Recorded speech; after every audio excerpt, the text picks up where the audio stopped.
دي كاميرا مراقبة مزروعة هنا في أوضتنا. والله العظيم ما اعرفش حاجه يا مصطفى. مين اللي حاطط الكاميرا دي هنا؟ انا ما اعرفش حاجه عن الموضوع ده. ازاي ما تعرفيش؟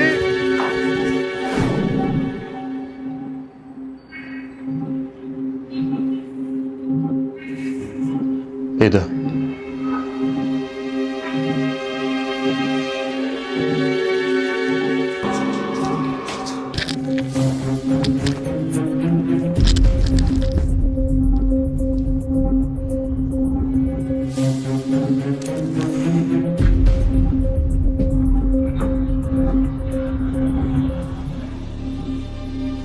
مين زرع كاميرا المراقبة دي هنا؟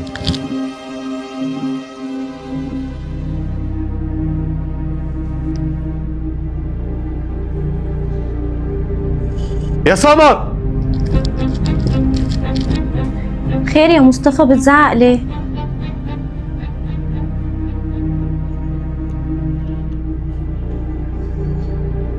ايه دي؟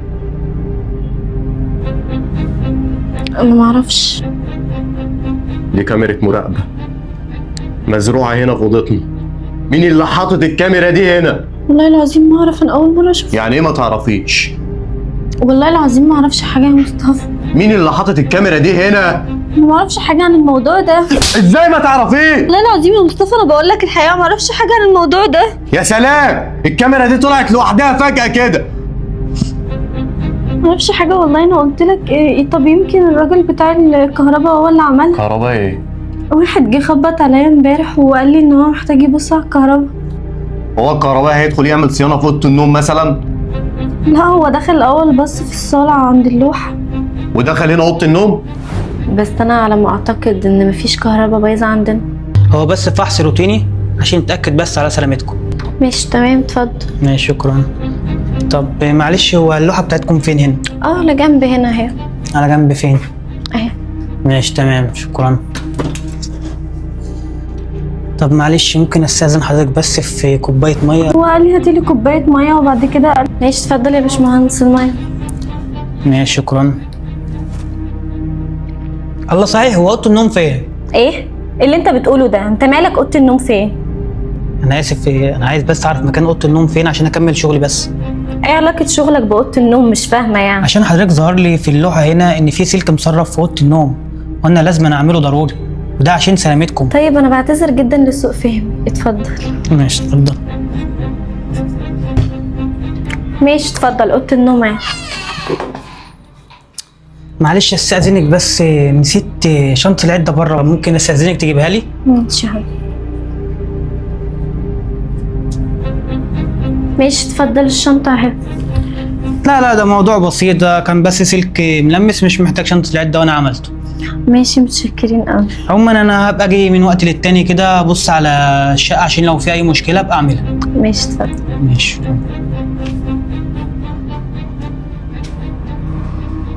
اطلع قدام. اطلع.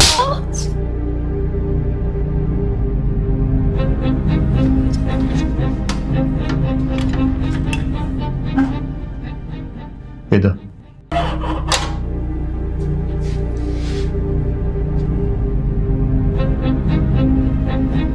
اللي جالك هنا يا استاذه ده مش كهربائي، ده حد جاي يتجسس علينا.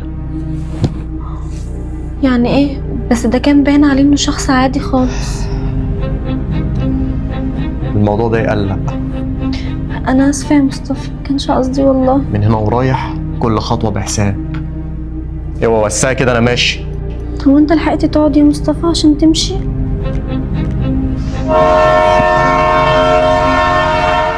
السلام عليكم ورحمة الله. السلام عليكم ورحمة الله. حرما يا هدير. جمعا إن شاء الله. مصطفى عايز أتكلم معاك. خير، قولي. مش هطول عليك، بس في حاجات بقت تقيلة على قلبي، أنا مش قادرة أعديها كده. زي ايه يعني؟ أنا بحاول من فترة أكون هادية وأعدي، بس في حاجات لما بتحصل كتير الواحد بيسأل نفسه، هو في بيت أمان ولا ابتلاء؟ هدير لو عندك حاجة قوليها بصراحة، أنا مش بفهم شغل التلميح ده. بص يا مصطفى، انا مش بحاول اتهمك بحاجه معينه، وانا مش بفتش في نواياك، وربنا عارف ان كل المستخبي بيجي عليه وقت ويبان. هدير انت تقصدي ايه؟ ما تدخلي في الموضوع هيكون أفضل. لما تكون مراتك بتصلي وبتبكي وبتدعي كل يوم، سألتش نفسك هي بتبكي ليه وبتدعي على ايه؟ ساعات يا مصطفى القلب بيدق من الخوف مش من الحب وبس. يعني انت عايزة ايه دلوقتي؟ عايزه اروح عند ابويا يومين كده اريح اعصابي، ويمكن اطول. وقعت قلبي، ده انا قلت في مصيبة. كل الفيلم ده عشان تروح عند ابوك؟ قومي يا ست جهزي شنطتك واروح اوديك، قومي يلا. لا خليك، انا عارفه الطريق كويس قوي.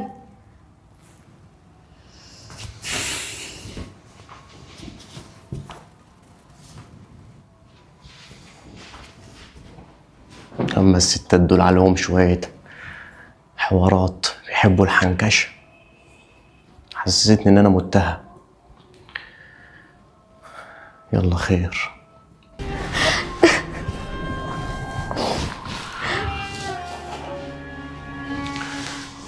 خدي يا بنتي مساحة دموعك. الدموع عمرها ما كانت حل، لكن بتريح. ريح قلبك وقولي لي.